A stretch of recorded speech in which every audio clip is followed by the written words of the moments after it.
From the earliest parts of human history, stories have been told with the same basic outline: beginning, middle, and end. This simple format has been building universes, documenting worlds, expanding imaginations, instigating dialogue, and transforming lives since the beginning of time. Buried deep within each story are hidden treasures that speak to that present moment in time. Where those characters are, who those characters are, what those characters are doing, and why those characters are doing what they're doing. The beauty of stories is that they transcend individual moments. Stories bridge time periods and unify realities reaching across decades, centuries, and millennium. Stories are boundless, timeless, limitless. When I was really young, I loved to read fiction. I remember very vividly my adventures with Jack and Annie to different places and different times in the Magic Treehouse series.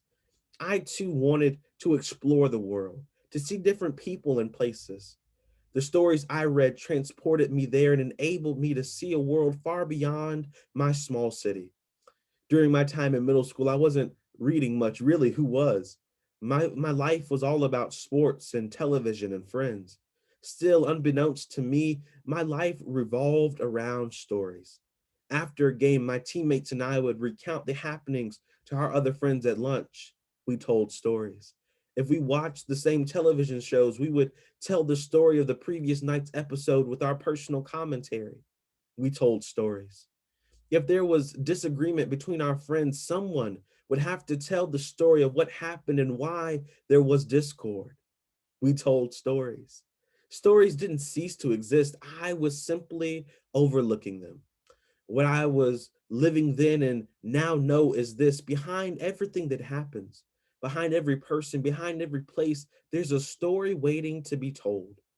High school was a new chapter in my life. I was maturing and growing increasingly conscious of the world around me. I was reading more nonfiction writing during this time, learning the true stories about how our world works and why. As I began and became more cognizant, I began to explore a new type of story: personal stories. I learned that each person around me had a story, something that happened to shape them into who they were and to influence who they would want to become. As social and civil unrest began to be more widely shared across social media platforms, these personal stories began to take on new meanings. The names of people such as Trayvon Martin, Sandra Bland, Alton Sterling, Philando Castile, Tamir Rice, and a host of others. Black men and women who had died at the hands of police brutality and systemic racism were circulating newspapers, media headlines, and the like. During that time, others began efforts to dig into the personal lives of those individuals, to unearth their stories, who they really were before their lives were unjustly taken and cut short. They, like all other people, had stories. They were brothers and sisters, mothers and fathers, friends and neighbors, coworkers and fellow church members.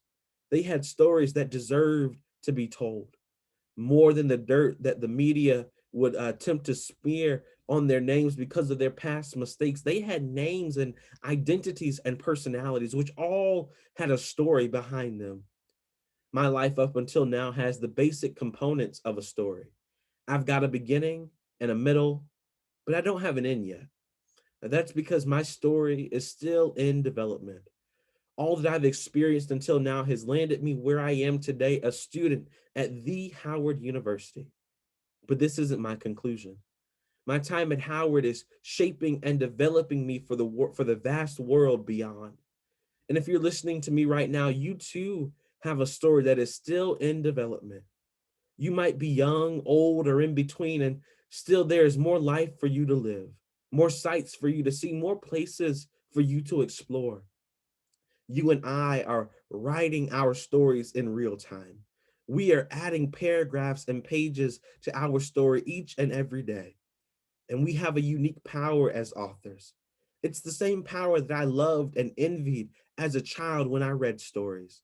We get to shape the story. We get to pick the setting and we get to drive the plot. So own it. Own your story. Own the story of who you are because it's yours. No one else has the rights to your story. and then continue to shape your story. You have the power and the creative control to determine where your story goes. So own it, shape it, and control it. The narrative of your story is yours to control. Mainstream media presents a lot of different narratives depending upon who tells it or what station it's being presented on. But when you tell a story that is unique to you, when you tell a story that is your own, when you tell your story, you get to control the narrative, to shine light in all of the right places. So who gets to tell your story? You do. You are the author of this ongoing masterpiece. So own the story, shape the story, take control of the story. No one can tell it quite like you. So tell it just like you.